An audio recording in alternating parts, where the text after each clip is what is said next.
Now, I wish I could tell you that there's some sort of blood test or other biomarker, even a fingerprint test, that would allow you to determine whether or not you have a propensity to be one of these drinkers that has a predisposition for alcoholism. And if you've ever been blackout drunk, and certainly if you've been blackout drunk more than a few times, you should be quite concerned. And as we talk more about the more chronic effects and long-lasting effects of alcohol consumption a little bit later in the episode, I think it will become clear as to why you should be concerned. But in any case, there is something that can tell you whether or not you might be in that category versus likely not in that category. And I alluded to this a couple of times already, but I want to be really clear that when people drink, no matter who you are, initially there's that shutting down of those prefrontal cortical circuits. There's a gradual shutting down of the circuits that control memory. But then people divide into these two bins. And these two bins are the people who, after more than a couple of drinks, start to feel sedated, and the people who, after more than a few drinks, do not start to feel sedated. Now, of course, there's going to be differences created by how quickly people are drinking, whether or not they're combining different types of alcohol, the types of alcohol, et cetera. But in general, that can predict whether or not you're somebody who has a predisposition for alcoholism or not. One also very interesting finding is that alcohol changes the relationship between what's called the hypothalamus and the pituitary gland and the adrenals. Now, the hypothalamus is a small collection of neurons about the size of a large gumball that sits above the roof of your mouth, and it houses neurons that are responsible for some incredible aspects of our behavior and our mindset. Things like rage, things like sex drive, things like temperature regulation, very primitive functions, including appetite, thirst, etc. Alcohol, because it can go anywhere in the brain, remember it's water and fat soluble, has effects on the hypothalamus. The hypothalamus normally provides very specific signals to what's called the pituitary gland. This is a little gland that actually sticks out of the brain, but it receives instructions from the hypothalamus.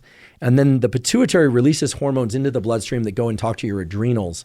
Your adrenal glands sit right above your kidneys in your lower back.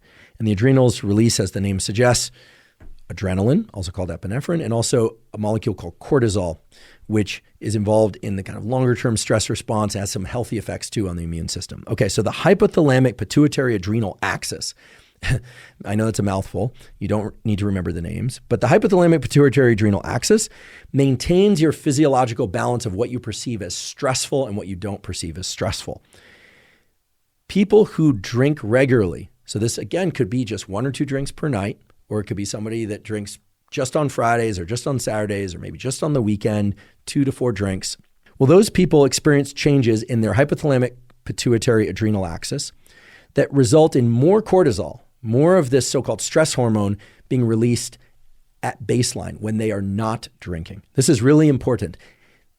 People who drink a bit, and when I say a bit, I don't mean 1 or 2 sips or even a glass of wine every once in a while. I mean, again, people that are maybe having 1 drink a night with dinner and maybe on the weekend a few more. Again, I offer a bunch of different patterns to explain how it could also be 2 or 3 drinks on Friday or 6 drinks only on Saturday. Well, all of those groups experience increases in cortisol release from their adrenal glands when they are not drinking. And as a consequence, they feel more stressed and more anxiety when they aren't drinking. This is a seldom talked about effect of alcohol because so often we hear about the immediate effects of alcohol, right? And we've been talking about some of those effects. Effects like reducing the amount of stress. I mean, how many times have we heard somebody say, oh, I need a drink, and then they have a drink and they're like, calm down. Now they can shake off the thoughts about the day's work. They can start to think about things in a maybe more grounded or rational way, or at least they believe that, or they can somehow just relax themselves. Well, while that very well may be true, that it can relax them, when they are not drinking, that level of cortisol that's released at baseline has increased substantially. Again, this relates to a defined neural circuit between brain and body, and it has to do with the ratio of cortisol to some of the other hormones involved in the stress response. We'll provide a reference to the study that describes how all of this works for those of you that really want to delve into it.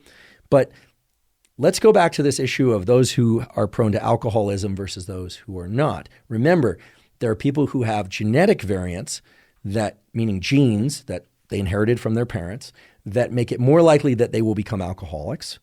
But there are also people who drink often who start to experience this increase in alertness the longer they drink across the night. Part of that effect, we think, is because of changes in this hypothalamic pituitary adrenal axis. So alcohol is kind of a double hit in this sense. It's causing changes in our brain circuitry and neurochemistry that at the time in which we're inebriated are detrimental. And it's causing changes in neural circuitry that persist long past the time in which we're experiencing the feeling of being tipsy or drunk.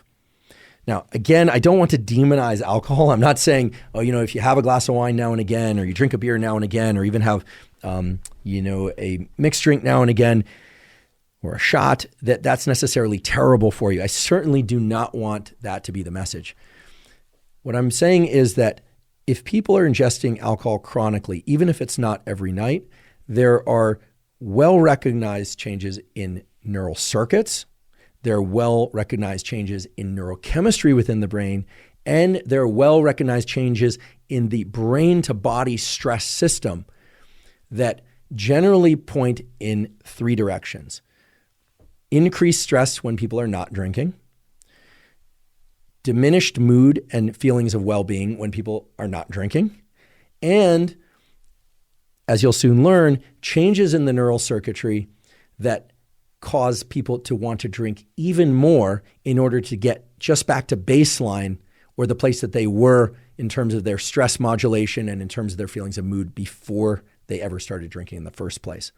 So again, I don't want to demonize alcohol, but I do want to emphasize that there are long-term plastic changes, meaning changes in neural circuitry and hormone circuitry that across a period of several months and certainly across a period of years of the sorts of drinking patterns I described, which I think for most people are going to sound like pretty typical, right? I mean, nothing that I described so far was about drinking a case a night or about binging on alcohol in the way that we often hear about it in the news.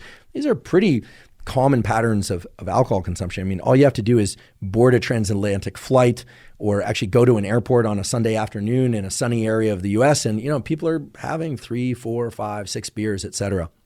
Again, personal choice is personal choice. I'm not telling you what to do, but it's very clear that those sorts of drinking patterns are changing neural circuitry and they're changing hormone circuitry.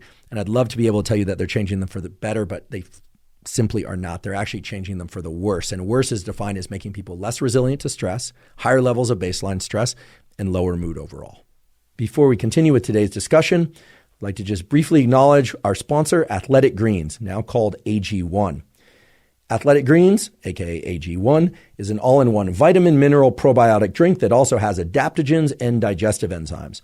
I've been taking Athletic Greens since way back in 2012, so I'm delighted that they're sponsoring the podcast. The reason I started taking Athletic Greens and the reason I still drink Athletic Greens twice a day is that it supplies total foundational coverage of my vitamin mineral needs, and it supplies important nutrients that I need to support my gut microbiome. The gut microbiome, as many of you know, supports the immune system. It also supports the so-called gut-brain axis, which is vital for mood, for energy levels, for regulating focus, and many other features of our mental health and physical health that impact our daily performance and high performance in any endeavors we might be involved in. If you'd like to try Athletic Greens, you can go to athleticgreens.com/Huberman and claim a special offer. They're giving away 5 free travel packs plus a year's supply of vitamin D3 K2 with every order. And of course, vitamin D3, K2 are vital for all sorts of things like hormone health and metabolic health, and K2 for cardiovascular health and calcium regulation. Again, you can go to athleticgreens.com/Huberman to claim that special offer. Now, I've been talking a little bit about genetic predisposition, but there are a couple of important points I'd like to make about that. First of all, what sorts of genes are involved in setting someone down the path of alcoholism or not? Well, it should come as no surprise that the genes that chronic alcohol usage modifies, they tend to fall primarily in the pathways related to genetic control over serotonin receptors, GABA receptors, remember that top-down inhibition and the involvement of GABA, and, no surprise, the HPA, the hypothalamic pituitary axis. All of those, of course, combine with environment. They combine with patterns of abuse, right? We know that if you're in a social setting where a lot of people are drinking, the likelihood that you're going to drink is much higher. Social pressures, trauma, right? Some people will use alcohol to self-medicate to try and turn off their thinking or to deal with trauma, et cetera. So they combine with the environment. But the genes that are in the serotonin synthesis and receptor synthesis pathway, GABA and HPA axis combine with environmental pressures to give rise to alcohol use disorders. So there's a fairly coherent picture that we have here, right? This is not a case where, for instance, people that have a lot of the enzyme for metabolizing alcohol, which we'll talk about in a minute, alcohol dehydrogenase, it's not like they are necessarily the people that become alcoholics. Whereas certainly in certain cultures, certain Asian cultures in particular, there are gene differences that lead them to have low levels of alcohol dehydrogenase. There are actually people who have so little alcohol dehydrogenase that when they ingest alcohol, they get very red and they just feel sick. So if you're somebody that has a sip of alcohol and you just feel horrible, it makes you feel nauseous, chances are you have gene variants that create a situation where you're not making very much alcohol dehydrogenase. You just simply can't metabolize alcohol, so you just get a rapid buildup of the toxic effects of alcohol, the acetaldehyde. You're not converting it into those empty calories. But in cultures where you have a lot of genetic variants and genes expressed in people where they have a lot of alcohol dehydrogenase, sure, they can drink more and they're converting more of that alcohol from its toxic form to a non-toxic form.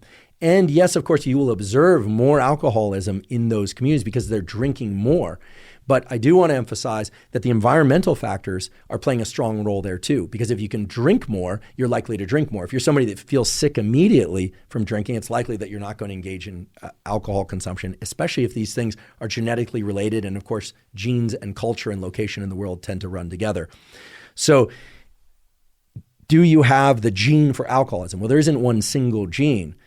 Chances are if you have an immediate relative who's a chronic abuser of alcohol or several relatives who are chronic abusers of alcohol, well, that's going to predispose you to be an alcoholic. But since you don't know which genes you express unless you do genetic testing, and those things are available, but most people aren't doing that, this assay, if you will, and it's not an assay, as we say, an assay is a test that you run in the lab to determine something.